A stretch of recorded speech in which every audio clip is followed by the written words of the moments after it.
निषादराज गुह को समाचार मिला कि अयोध्या से राम, लक्ष्मण और सीता वनगमन करते हुए उसके क्षेत्र में आए हैं, तो उसका हृदय उमंगों से भर उठा।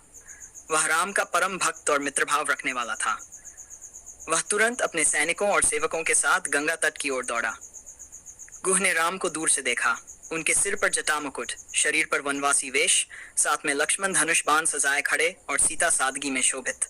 निषादराज की आंखें भर आईं। गुह प्रभु, आज मेरा जीवन सफल हो गया। जिस धरती पर आपके चरण पड़े हैं वह पवित्र हो गई है। वह दौड़कर राम के चरणों में गिर पड़ा। राम, उसे उधर गुह, ऐसा मत करो। मित्रता में दास्य भाव नहीं, समानता होती है। तुम मेरे आत्मीय हो। गुह ने भावुक होकर कहा, प्रभु, मेरा राज्य, मेरा जीवन, मेरा धन सब आपका है। आप यहाँ विश्राम करें, मैं आपके लिए सब व्यवस्था करता हूँ। राम मुस्कुराए और गुह, हमें केवल थोड़ी देर रुकना है, गंगा पार करनी है ताकि हम वन की ओर बढ़ सकें। निषादराज की भक्ति गुह ने अपनी पूरी सेना और प्रजाजन को बुलाकर कहा, सुनो सब लोग, ये कोई साधारण अतिथि नहीं, स्वयं मर्यादा पुरुषोत्तम राम है। इनकी सेवा करना हम सबके लिए पुण्य है। फिर वह राम से बोला, प्रभु, आज्ञा दीजिए तो मैं आपके लिए शयन की उत्तम व्यवस्था करूं, कोमल शैया बिछाऊं, स्वादिष्ट फल मूल परोसूं। राम ने विनम्रता से मना किया। मित्र, वनवास का नियम है, हमें धरती पर सोना होगा, फल मूल ही हमारा आहार होगा। राजसी सुख सुविधाएं हम त्याग चुके हैं। गुह ने और आग्रह किया, मगर प्रभु, मैं आपके चरणों के लिए कमल की पंखुड़ियों से आसन तो बिछा दूं। राम ने मुस्कुराकर उसे अनुमति दी। लक्ष्मण और गुह का संवाद जब रात गहरी हुई तो राम ने लक्ष्मण से कहा, भ्रातृ, तुम भी विश्राम कर लो। मैं और सीता सोएंगे, तुम भी थोड़ी देर आंखें मूंद दो। लक्ष्मण बुरात, मैं माता पिता की सेवा न कर सका, अब आपके लिए ही जागरण करना मेरा धर्म है। जब तक आप वन में रहेंगे, मैं आपके रक्षक रूप में जागता रहूंगा।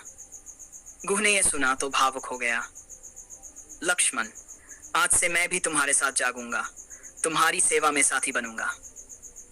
लक्ष्मण ने हृदय से उसे अपनाया और दोनों मित्र भाव से रात्रि पहरा देने लगे।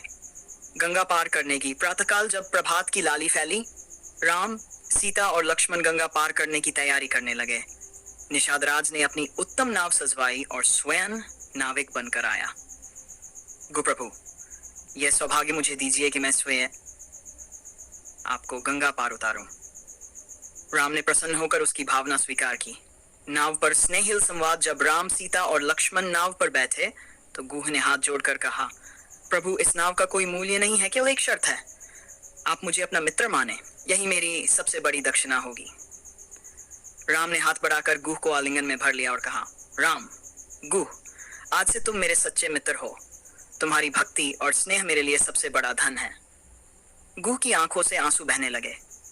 उसने भावुक होकर नाव खेना शुरू किया। विदाई का क्षण गंगा के उस पार पहुंचकर राम ने कहा, मित्र, अब हमें आगे बढ़ना होगा। तुम यहीं लौट जाओ, राज्य का भार तुम्हारे कंधों पर है।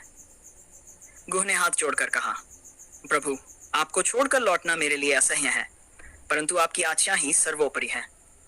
राम ने उसका हाथ पकड़कर कहा, गुह, तुम्हारा हृदय स्नेह से भरा है। हमारी मित्रता चिरकाल तक अमर रहेगी। जब भी अवसर मिलेगा हम पुनः मिलेंगे। गुह ने रोते हुए उन्हें विदा किया। उसकी आंखें तब तक नाविक की तरह गंगा तट पर टिकी रहीं जब तक राम, सीता और लक्ष्मण दूर वन में विलीन नहीं हो गए।